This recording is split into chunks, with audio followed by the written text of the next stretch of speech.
What do you think? And now we have, of course, like a generation of kids growing up, you know, now a couple years masked up, who knows, like there a variety of however your parents are, like, and I hate to, you know, disparage parents who are like buying into all the propaganda, but maybe the parents are like, they've had loss, they've had grandparents die, they've had real reason to fear the pandemic, right? People close to them have gotten real sick.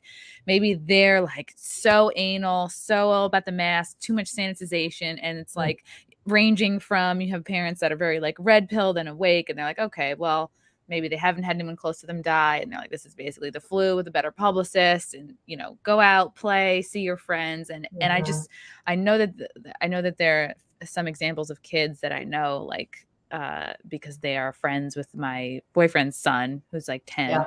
And I'm like, wow, there's some of these kids I haven't seen in a year and a half, 2 years. And like, so what are you thinking is going to be like, and I know every generation has its, you know, its thing, right? Like for me growing up, it was like, oh, I don't want to wear this damn helmet. And then you throw it off. But like, so I know that these kids growing up, they're going to have this thing probably when they get a little older, like, oh, fuck these masks. Like they'll either be not about it or they will stay with that sort of like anal retentiveness. Like, what are your thoughts on how the pandemic is going to affect kids and teens growing up? And I'm sure adults too are experiencing trauma from this. I've been asked this, and there's no one answer because everyone is so different. I do feel that we're going to see some really interesting things come out of this in 12 years, 20 years, 5 years, when the children of now are going into puberty, when and I can't say what's going to occur, but what I do know is that here, I'll give you an example. So I live near lots of beautiful forests and trees. And so we walk a lot in the forest and by the ocean. And I was starting to tell, I don't know, time is just totally warped right now, but sometime last year, I could tell by about 30 feet from a family coming towards me where they stood with what's going on. Oh man, I love doing that. Yeah. And it's not like, it's not even about a judgment. It's just the body language, the way they would slow down.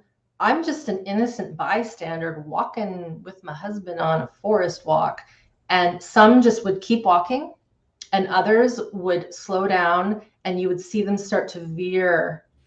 And again, it was my biggest meditation, Chrissy, to just be okay with that and respect it. But what really, this is what angered me and pissed me off, is a lot of the kids, I can cry thinking about it right now, they would stop, they would turn their bodies, and they would hold their breath.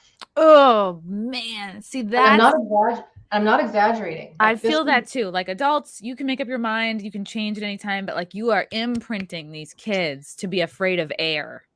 And at age 3, it won't work, because I was in a few lineups last summer where some toddlers were in line with me, behind me, not mine. And the mother would keep apologizing because the kid kept coming close to me. And I looked like, it's okay. I'm not worried. Like, don't worry. It's fine. And at that age, they just don't really get it. But the moment you become kind of 5-ish, something changes. And so when I see a little 5-year-old, 6, 7, 8, even the teenagers, I'm like, that is not going to just go away. It's going to stick with them. And I don't know how that's going to impact, but we could trace it back. Basically, they're afraid of human contact. They're afraid of the air. So put all the pandemic stuff aside. If we just look at it from a pure survival-based perspective, that little kid, once healthy, with let's just assume that they're not being beaten, traumatized, and dad isn't scary with his feet walking into the house. Let's just say it's a happy household to the degree that it can be. You've just taken a very healthy kiddo and now implanted a survival stress into them, which will impact the rest of their physiology. And Wow. the interesting thing that I see now, Chrissy, is a lot of parents will be walking on the streets and they won't have a mask on and the children will. I've seen that too. It makes no sense. Well, Kids are not, being affected from this. It's like, but here's they're my easier to question. control. Do you see it in mainly kids kind of like 6 to 13-ish? Because Yeah. So at that point, that child, this is again just my speculation, knowing what I know, it's a way for them to differentiate themselves from the parent. And especially the teenagers will be like, really interesting. Screw you, like I'm going to do what I want. And I saw this when I was in my training with nutrition. I had one dietetics professor who said a lot of girls are vegetarian, not because they are That was me at 8. I was like, fuck you, Dad. Yeah. Like I saw an episode of The Simpsons and I was like, you know what? God. I like animals. But I knew it was gonna be a pain in the ass for them. So I You eventually dropped it, but I feel that motivation. Yeah, I'll never forget. My professor said it's a way for a teenager or a child to emancipate themselves from their family. It's a control. And then they'll go out with, and these are just her words exactly, and then they'll go out with their friends on the weekend and have a Big Mac, right? But that's what I think is happening with, the kids, their choice and again, they don't understand. They're just seeing the signaling around them. And at that age, you're like a sponge and you want to fit in. And so you're going to do what the masses are doing because that's just how we're programmed to want to belong. Yeah, we want to blend in. Yeah, at that age, it's hard to be a black sheep.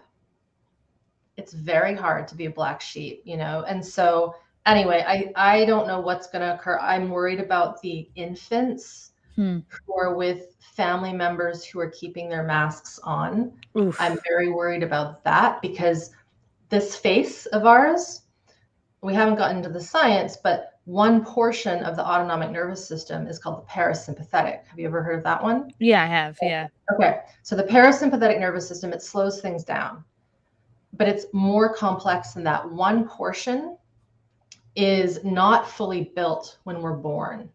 And it's the portion that can engage and that can calm our heart down. And so when a baby comes out, they can't self-regulate their heart. They need to be held. They need to be. That's why? Yeah. They're completely immature animals. Like we're humans, but we're also animals. So when they come out, granted they're full term and healthy, they can poop and pee, no problem. They want to eat. So that portion of their parasympathetic is on, the digestion and everything. But it's called ventral vagal. It's just a part of the vagus nerve.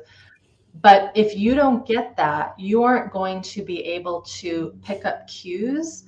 And part of that nerve goes directly to the heart and directly to the pacemaker of the heart, something called the SA node. And so if you don't get that nice, yummy facial cue connection that the mother is like, it's okay. Yeah, validation, love, happiness. You're like, everything's safe. Yeah, I feel good. Yeah, you got some gas in your belly, but it's okay. We're going to hold you. But Elvie, if all you see are these beady little eyes staring at you, you're missing like 2/3 of the face, honestly, like.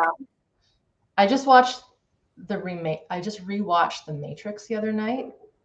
Do you remember? I'm assuming you've seen that. Yeah, I haven't seen it recently, but yeah. It's been a while. I rewatched it. I felt it was time. But there was a point at the very beginning where Keanu Reeves, was being interrogated by the bad guys.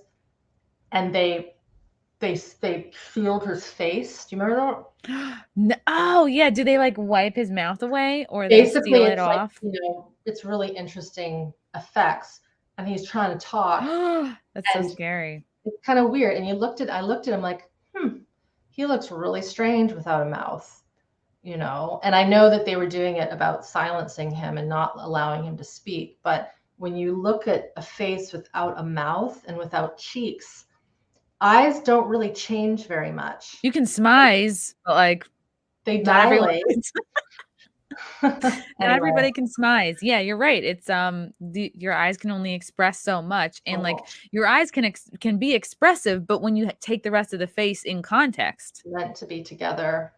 Anyway, we'll see. I mean, let's talk in another 12 years. But We'll have to reconvene. yeah.